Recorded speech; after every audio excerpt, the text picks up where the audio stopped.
The room was quiet, filled with glowing blue lights and humming machines. Cole, a young human engineer, stood near the control panel, wiping sweat from his forehead. He had been working for hours on the alien scout ship, trying to fix its damaged navigation core. The ship had crash-landed on moon Zatanine 3 days ago, and the alien crew had called for help from Earth. Cole was sent because he was one of the few humans who could read alien tech without needing translation, but he didn't. No, he was about to meet someone who could read much more than technology. Behind him, the door opened with a soft hiss. He turned and froze. A girl stepped in, not human, but not terrifying either. She had soft silver skin, glowing teal eyes, and white hair tied into a braid that reached her waist. Her uniform was neat, but her expression was unreadable. She looked at Cole with interest, like she was studying a rare animal. "Hello," he said, trying to sound calm. "I'm Cole, from the Earth Tech crew." The girl didn't answer at first. She simply tilted her head, her eyes glowing a little brighter. Then she smirked, just a tiny curl of her lips, but it sent a strange feeling through his chest. "I'm Kari," she finally said, her voice smooth and gentle. "You were thinking something when you saw me." Cole blinked. "What?" he asked, confused. Kari stepped closer, her smirk now playful. "Your thoughts?" "Were loud," she said. "Very human, very honest." Then it hit him. She was a telepath. And she had read his mind the moment he saw her, and his mind, being a normal human mind, had betrayed him. He had noticed how beautiful she was, how graceful. She moved. Andy Savin imagined what her soft lips might feel like. His face turned red instantly. I didn't mean to," he stammered. Kari laughed softly, her eyes twinkling. "It's fine," she said. "Most minds lie with words, but not thoughts." Cole looked down, embarrassed. He had worked with many aliens, but none like her. He had never felt this awkward around someone who wasn't even human, and yet she didn't seem offended at all. She seemed curious. They sat near the repair station while the machine cooled. Kari watched him work, silently listening to every thought that passed through his head. Cole tried to block them, tried to focus. But her presence made it difficult, not because she was threatening, but because she made him feel exposed. "Why are you here?" he asked, trying to change the topic. "I'm the mental guide for this ship," she said. "I help the crew stay calm, focused, and connected, and now I'm curious about you," she said, without hesitation. Cole raised an eyebrow. "Because of what I thought? Because you were honest?" she said. "Most males, even alien ones, cover their thoughts in layers. You didn't." The room grew quiet again. Outside, alien engineers moved through the hallway. But inside, it felt like another world. Kari leaned forward, her eyes locked on him. "What else are you thinking now?" she asked softly. Cole laughed nervously. "I'm thinking I should keep my thoughts clean before I lose my job." Kari smiled. "I'm not here to report you," she said. "I'm here to learn." Cole looked at her again, more carefully. This time, she wasn't just pretty, she was powerful. Not in a violent way, but in the way someone can make you feel completely seen. And that was more dangerous than any weapon. Suddenly, the ship shook slightly, a system failure nearby. Cole jumped to his feet and ran to the main console. "Emergency in reactor chamber 2. He muttered, reading the alerts without a word. Kari followed. They moved through the corridors. Her hand close to his shoulder. "I can calm the reactor." "If I link with it," she said. "You can link with machines?" "No," she said. "I link with minds." "And the reactor is controlled by a frightened crew member." They reached the chamber. Cher closed her eyes. Within seconds, the alarms stopped. The red lights turned blue again. Cole stared at her in shock. "You just calmed someone through a wall." Kari nodded. Their fear was going to destroy the ship. Cole realized something then. She wasn't just some playful telepath reading his dirty thoughts. She was someone who saved lives with her mind, and she had chosen to talk to him that night. As they sat again in the quiet room, Kari turned to him. "Do you regret what I saw in your thoughts?" Cole hesitated, then said, "No." Kari smiled again, soft, warm. Not mocking this time. "Good," she whispered. because I didn't hate it, and just like that, the room with no secrets felt like the start of something dangerous and beautiful. Asterisk. The next morning, Cole arrived early at the control room. He couldn't sleep the whole night. Kari's words kept spinning in his head. Because I didn't hate it, she had whispered. No alien had ever spoken to him like that, not with judgment, but with calm understanding. Now, standing in front of the cracked engine bay, Cole focused on his task. He didn't want his mind to wander. Kari could show up at any second, and she always heard everything he didn't say out loud. And sure enough, there she was. She walked in without a sound, as if the floor itself welcomed her steps. She stood beside him, close enough to feel the warmth of her skin, but she didn't speak. Instead, she simply looked at the engine with him and waited. Cole tried to focus on the wiring, but Kari's presence was impossible to ignore. It wasn't just her body. It was her stillness, her power, her ability to see behind his eyes. His brain screamed, "Don't think about her." And that's exactly what made it worse. "You're trying too hard," Kari finally said. He sighed. "Trying to not think." She smiled gently. "That never works." "Are you reading me again?" he asked, still not looking at her. "I don't have to," she replied. "Your thoughts are loud today," Cole groaned. "This is unfair." Kari leaned closer and whispered, "I told you, it's not a crime to be curious." He turned to face her finally. "But what about your people? Your rules?" Kari's smile faded slightly. "Now that is where the game begins." Just then, a sharp voice cut through the room. "Kari." They both turned. At the entrance stood a tall alien male, skin darker than hers, and eyes full of suspicion. His uniform carried red marking signs.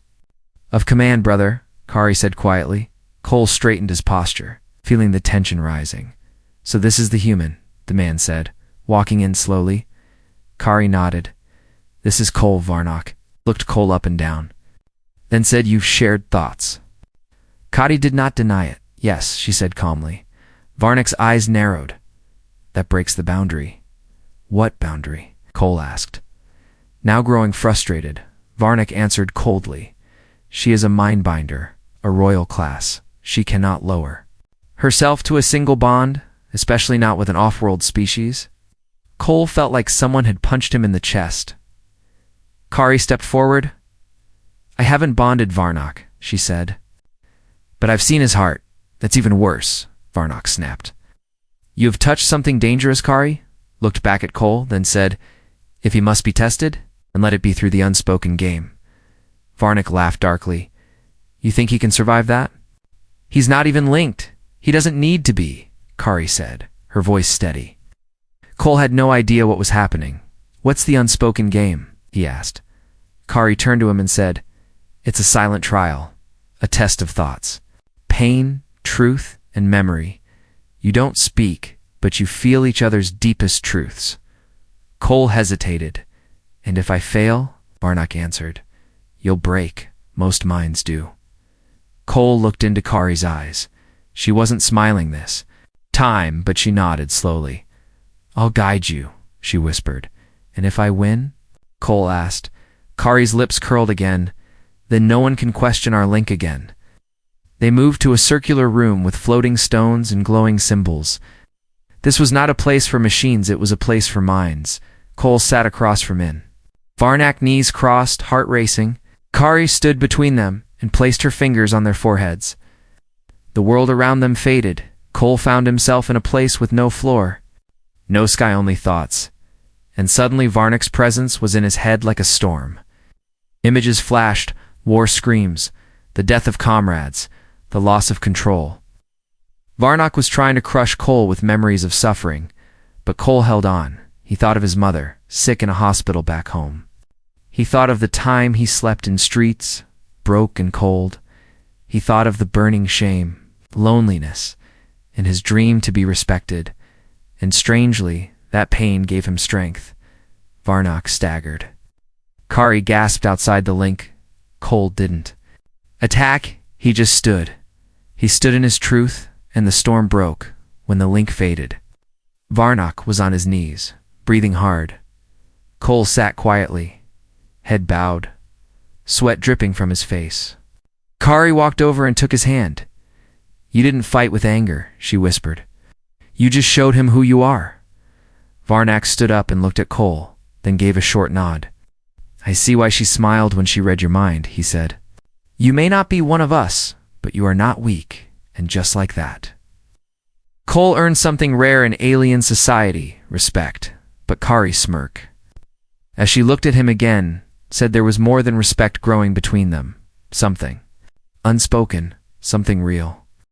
For the first time since landing on this alien world, Cole felt something strange in the air. It wasn't danger, not yet. It was respect. And even stranger than that belonging, Varnak hadn't spoken to him since the unspoken game, but the way he looked at Cole had changed. No longer with contempt, but with a warrior's eyes. Kari, too, had shifted. She no longer teased as much. Instead, she watched him with a quiet intensity. They worked together more now, fixing energy relays, managing crew disputes, and though Kari still touched his thoughts now and then, she did so gently. Cole was learning to keep his mind calm. It's not because he had to, but because he wanted to. But peace didn't last long on this world one evening. While checking a damaged scanner outside the base, Cole heard heavy footsteps behind him. He turned and found Varnak waiting, arms crossed, jaw firm. We are not done, Varnak said. Cole sighed. I thought we understood each other. You passed the game, Varnak replied. But now, I offer a challenge. Cole narrowed his eyes. What kind of challenge? Varnak pointed to the ridge beyond the base. A hunt, he said. We follow the firebeast trail. No weapons, only instinct. Cole blinked. You want me to fight a firebeast? With what? My smile. Varnak didn't laugh. He simply said, if you survive, you will have our full trust. Kari arrived just in time to hear the words. She stepped between them, her voice sharp. This is a death test. Varnak, no, he replied. It's a survival lesson. Cole looked at Kari. She didn't want him to go, but her eyes said she wouldn't stop him. She knew this was important if he refused. He'd forever remain an outsider, but if he accepted, he might not return alive. He looked at the glowing cliffs, the sharp winds, and then back at them.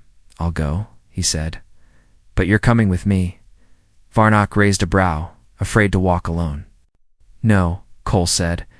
Afraid you'll get lost without me that night, under a sky with 2 moons. The 3 of them traveled beyond the settlement. The firebeast trail was still fresh, massive footprints burned into stone, Kari whispered. You don't have to prove anything, but Cole smiled. I'm not proving. Kari, I'm becoming, as they climbed higher into the rocks. Heat began to build, the air shimmered, and the scent of ash filled their lungs. Then they heard it, deep breathing, the growl of a giant chest pulling in air. The firebeast was close. It was a creature of molten stone and sharp claws, as large as a tank. Its body shimmered like lava beneath cracked scales. It didn't see them yet, but it would soon. Varnak whispered, this is where boys break or rise. Cole didn't answer. Instead, he crouched low and studied the beast. It moved slowly, heavy from feeding, its back leg injured slightly. Cole didn't need to fight it. He just needed to survive near it and return. He picked up a shard of crystal from the ground and tapped it twice. A soft ringing sound echoed through the rocks. The beast turned sharply, ears twitching. Then it roared and charged not at them, but toward the sound. Cole grabbed Kari's hand. Run now. They moved fast through narrow paths. Ducking under burning branches, the beast gave chase. Furious, Varnak split off to the left, drawing its attention. Cole and Kari found shelter in a narrow cave. The entrance too tight for the beast to enter. Inside the cave, darkness fell over them. Cole sat down, heart pounding. Kari leaned close, her skin warm from running. You saved us, she whispered. You saved me back in that room, Cole said. I just returned the favor. She reached out and touched his forehead, reading his thoughts again, but this time, Cole didn't try to block her. He let her see everything, the fear, the desire, the hope, and she smiled, eyes soft. You're more than I expected. Human. Just then, Varnak appeared at the entrance. Limping but alive. The beast is gone, he said. You passed. Cole stood and offered his hand to help him. Varnock hesitated, then accepted that night. Under the stars, the three of them returned. No one spoke. But something deep had changed. Cole was no longer a guest. He was now part of something larger, something written in thought, sweat and fire. And Kari, walking beside him, no longer, looked like a curious alien girl. She looked like someone who had chosen him, not just for a moment, but maybe for a future. Asterisk, the sun on Kari's planet never rose fast. It rolled slowly across the sky like golden syrup. Warming the stone towers and shining glass domes of the capital, Cole stood near the edge of the balcony, looking out over the alien city, even after. All he had seen, the view still stole his breath. He wasn't supposed to be here. Not in the royal district, not in the Queen's palace, but Kari's message had arrived with a royal seal. The Queen requests the human immediately, it said. Now. Dressed in formal robes too stiff for comfort, Cole waited in silence. Beside him, Kari stood calm, like she'd done this 100 times. But today, her fingers were tense. "Are you nervous?" Cole asked. Kari gave a short smile. "No, but I'm reading you." Cole looked down. His hands were shaking. "I've fixed ships, run from monsters, survived Varnock's trial," he muttered. "And yet this meeting scares me most, Kari's." The voice was soft. "That's because the Queen reads souls." Just then, giant doors opened with a low hum. 2 armored guards stepped aside, and a deep voice called, "You may enter." The Queen's chamber was unlike anything Cole had imagined. There were no golden thrones or jewels. Instead, it was a circular room filled with light and silence. Floating orbs glowed around them. Gently moving with energy, in the center sat a tall woman, eyes closed, silver hair flowing over her shoulders. Her skin shimmered like polished stone, and her robes looked woven from stardust. She opened her eyes slowly, and Cole felt like she didn't just look at him, she entered him. No words yet, just a long stare. Kari bowed deeply, but Cole stood frozen. "You are the human named Cole," the Queen said, her voice calm and echoing. "Yes," he answered. "Quietly, you have touched the mind of my daughter." Cole blinked. "Daughter," he whispered, turning to Kari. She avoided his gaze. "You didn't tell me?" he said under his breath. Kari replied without looking up. "I wanted you to see me, not the crown." The Queen rose slowly, her presence filling the room. "Your thoughts are louder than most," she said, stepping closer to Cole. "You feel guilt for your desires, you fear dishonor, and yet you have done nothing wrong." Cole lowered his eyes. "It's not about wrong or right. She's not just beautiful. She's—" He paused, then said, "She makes me feel seen." The Queen smiled softly. "You passed her test. And Varnock's, now you must pass mine." Suddenly, the room dimmed. A glowing orb floated toward Cole and stopped in front of his chest. "This is the trial of stillness," the Queen said. "It will show us your deepest memory, the one you hide even from yourself." Cole froze. Kari stepped forward. "Mother, this isn't necessary." The Queen raised her hand. "He must. Face it, if he is to stand beside you—" The orb touched Cole's skin and the world around him vanished. He was 12 again, standing in a cold hospital hallway. A nurse whispered to him, "Your mother has only hours left." He walked in slowly and saw her lying weak, tubes in her arms, eyes half open. She reached out and said, "I'm proud of you, Cole, no matter what." Then her hand fell limp. Cole stood in silence as the room turned cold. He never cried. Not then, not ever. He just told himself to be strong. But inside, that moment never healed. It burned quietly behind every smile, every joke, every success. The Queen pulled the orb back and nodded slowly. "Now I understand," she said. "You don't crave connection out of weakness. You crave it because you've known loss." Kari walked forward, her eyes wet. She took Cole's hand. He didn't. Stop her. Not anymore. She had seen everything, and she didn't pull away. The Queen sat back down. "I bless this link," she said softly.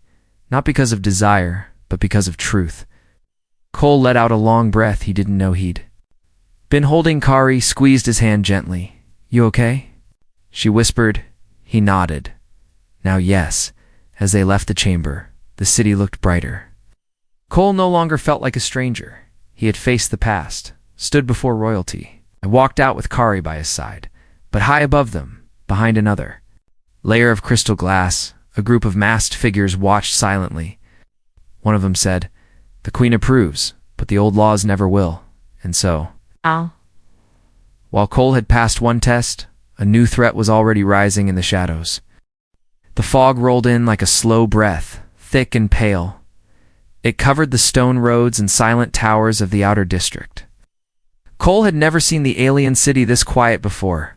Not a whisper of wind, not even the hum of hovercarts. It was too quiet. He and Kari were walking back from the Queen's chamber. She wore a deep blue cloak that shimmered with light every time she moved. Cole walked beside her, still trying to process everything he had just experienced. "You didn't have to face that memory," she said softly. "I wanted to," Cole replied. "Your mother deserved the truth, and you did too." Kari gave him a small smile, but her eyes remained alert. She paused for a moment, her hand rising slowly. "Something is wrong," she whispered. Cole stopped walking. "What do you feel?" Kari didn't answer with words. She grabbed his wrist and pulled him into a side alley just before a silent bolt of energy flew past them. It struck the wall, burning straight through the stone. More shadows moved through the fog, silent, fast, and precise. Cole's heart pounded. "They're not royal guards," he said. "No," Kari replied. "They're ghost assassins, the ones who follow the old code." The old code was a forgotten law from Kari's world. It said no royal mindbinder could ever share thoughts with a non-telepath. Doing so was seen as betrayal, even corruption. Cole didn't know the full history, but now he was learning it with every step he ran. The assassins didn't speak. They didn't threaten. They simply attacked. Cole and Kari ducked into an old storage dome. The door sealing behind them with a sharp hiss. Inside, Kari leaned against the wall. Panting, "They've marked you," she said. "They don't care what the Queen blessed." Cole picked up a broken metal rod from the ground. "Then let's not make it easy for them," he said. Kari placed 2 fingers to her temple. "I can cloud their minds for a few minutes, but not if they get too close." "Do it," Cole nodded. "I'll buy you that time." The door burst open seconds later. 3 masked figures stepped in, tall, silent, and deadly. Cole didn't wait. He charged at the nearest one, swinging the metal rod like a sword. It hit the assassin in the arm with a crack, but they didn't scream, they didn't bleed. Kari's eyes glowed bright as she whispered words in her native tongue. The air shimmered, and the assassins hesitated, as if dazed. Cole took the moment to tackle the second attacker, knocking their blade aside. But the third assassin raised a pulse cannon, aimed straight at Kari, and fired. Time slowed. Cole didn't. Think he just moved? He leapt between the blast and Kari. The pulse hit him square in the chest, sending him flying backward. Kari screamed, a sound so full of fear it shook the walls. Her hands reached for Cole, but her powers erupted, Wave of mental force blasted out from her body, slamming all 3 assassins into the wall. Unconscious. Then, she dropped to her knees beside Cole. He was breathing barely. His chest armor was melted, skin burned, but he was alive. "You fool," she whispered, tears in her eyes. "You shouldn't have done that, I told you." Cole gasped.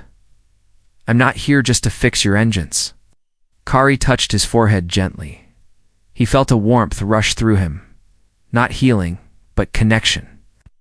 Her thoughts wrapped around his like a blanket, calming the pain. "I felt it." She said softly, "Your final thought before the blast." Cole smiled weakly. "Then, you know I meant it." Guards finally arrived and took the assassins away. Kari refused to leave Cole's side. She sat with him in the medical chamber. Fingers still gently touching his skin, the Queen visited once, standing silently at the door. When Kari looked up, the Queen simply nodded and whispered, "He gave his blood. Now they can't call it weakness." That night, as Cole rested, Kari stayed close. She didn't enter his thoughts. She just held his hand and whispered songs from her childhood. But outside the room, beyond the city, Beyond the fog, whispers grew louder.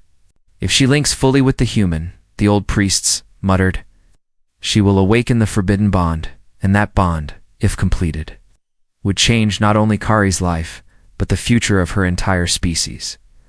Asterisk, the sky above the capital turned purple, not from sunset, but from the storm coming.